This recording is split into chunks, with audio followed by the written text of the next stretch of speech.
Asian മേഖലയെ നടുക്കിയ അഫ്ഗാനിസ്ഥാൻ തലസ്ഥാനമായ കാബൂളിൽ പാക് സൈന്യത്തിന്റെ അതിക്രൂരമായ വ്യോമാക്രമണം. അഫ്ഗാനിസ്ഥാൻ തലസ്ഥാനമായ കാബൂളിലെ ലഹരി വിമുക്ത കേന്ദ്രത്തിന് നേരെ പാകിസ്ഥാൻ നടത്തിയ വ്യോമാക്രമണത്തിൽ 400 പേർ കൊല്ലപ്പെട്ടതായി താലിബാൻ സർക്കാർ ആരോപിച്ചു. തിങ്കളാഴ്ച രാത്രി 9 മണിയോടെ 2000 കിടക്കകളുള്ള ഒമിത് അഡിക്ഷൻ ട്രീറ്റ്മെന്റ് ഹോസ്പിറ്റലിലാണ് ആക്രമണം നടന്നത്. സംഭവത്തിൽ ഏകദേശം 250 പേർക്ക് പരിക്കേറ്റതായും ആശുപത്രിയുടെ വലിയൊരു ഭാഗം തകർക്കപ്പെട്ടതായും താലിബാൻ ഡെപ്യൂട്ടി വക്താവ് ഹംദുള്ള ഫിത്രത്ത് സോഷ്യൽ മീഡിയ പ്ലാറ്റ്ഫോമായ എക്സിലൂടെ അറിയിച്ചിട്ടുണ്ട്. ദുരന്ത സ്ഥലത്ത് രക്ഷാപ്രവർത്തനം തുടരുകയാണെന്നും കെട്ടിടത്തിലുണ്ടായ തീ നിയന്ത്രണ വിധേയമാക്കാനും അവശിഷ്ടങ്ങൾക്കിടയിൽ കുടുങ്ങിയ മൃതദേഹങ്ങൾ വീണ്ടെടുക്കാനുമുള്ള ശ്രമങ്ങൾ നടക്കുകയാണെന്നും ഫിത്രത്ത് വ്യക്തമാക്കി.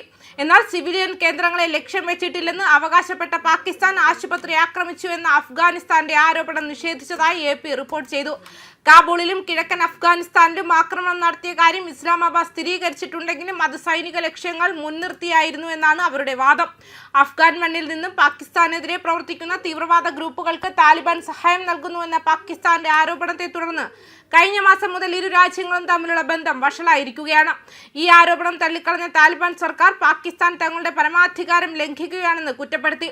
ഇതിനിടെ പാകിസ്ഥാൻ പ്രതിരോധ മന്ത്രി ഖ്വാജ ആസിഫ് താലിബാൻ ഭരണകൂടത്തിനെതിരെ തുറന്ന യുദ്ധം പ്രഖ്യാപിച്ചത് സ്ഥിതിഗതികൾ കൂടുതൽ സങ്കീർണമാക്കിയിട്ടുണ്ട്. കഴിഞ്ഞയാഴ്ച അഫ്ഗാനിലെ ഇന്ധന ഡിപ്പോയിൽ പാകിസ്ഥാൻ നടത്തിയ ആക്രമണത്തിന് മറുപടിയായി അഫ്ഗാൻ സേന പാകിസ്ഥാൻ സൈനിക താവളത്തെ ലക്ഷ്യമിട്ടിരുന്നു. ഈ പ്രത്യാക്രമണത്തിന് പിന്നാലെയാണ് ഇപ്പോൾ കാബൂളിലെ ആശുപത്രിക്ക് നേരെ ആക്രമണം ഉണ്ടായിരിക്കുന്നത്. അതിർത്തിയിലെ കോസ്റ്റ് പ്രവിശ്യയിലും പാക് ഷെല്ലാക്രമണത്തിൽ 2 കുട്ടികളടക്കം 4 പേർ കൊല്ലപ്പെട്ടിട്ടുണ്ട്. തിരിച്ചടിയായി അഫ്ഗാൻ നടത്തിയ ആക്രമണത്തിൽ പാകിസ്ഥാന്റെ ബജൌറിലും ഒരു കുടുംബത്തിലെ 4 പേർ കൊല്ലപ്പെട്ടു. ഐക്യരാഷ്ട്രസഭ ഇതിനകം തന്നെ മേഖലയിലെ ഭീകരവാദ പ്രവർത്തനങ്ങളിൽ ആശങ്ക രേഖപ്പെടുത്തിയിട്ടുണ്ട്. ഇരു രാജ്യങ്ങളും തമ്മിലുള്ള ബന്ധം പൂർണ്ണമായും തകർന്നതോടെ ദക്ഷിണേഷ്യ വീണ്ടും ഒരു യുദ്ധമുനമ്പായി മാറിയിരിക്കുകയാണ്.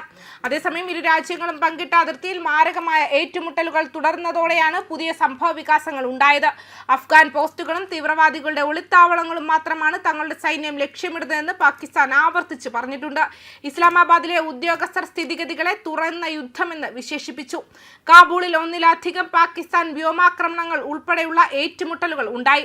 കഴിഞ്ഞയാഴ്ച പാകിസ്ഥാനിൽ നിരവധി സാധാരണക്കാർ പരിക്കേറ്റ ഡ്രോണുകൾ വിന്യസിച്ചുകൊണ്ട് അഫ്ഗാനിസ്ഥാൻ താലിബാൻ ഭരണകൂടം ചുവപ്പുരേഖ ലംഘിച്ചുവെന്ന് പ്രസിഡന്റ് ആസിഫ് അലി സർദാരി പറഞ്ഞു. ഇതിന് മറുപടിയായി വാരാന്ത്യത്തിൽ പാകിസ്ഥാൻ വ്യോമസേന അഫ്ഗാനിസ്ഥാനിലെ കാണ്ഡഹാർ പ്രവിശ്യയിലെ ഉപകരണ സംഭരണ കേന്ദ്രങ്ങളും സാങ്കേതിക പിന്തുണ അടിസ്ഥാന സൗകര്യങ്ങളും ആക്രമിച്ചു. ഈ സ്ഥലങ്ങൾ പാകിസ്ഥാനുള്ളിലെ ആക്രമണങ്ങൾക്ക് ഉപയോഗിക്കുന്നുണ്ടെന്ന് പറഞ്ഞു.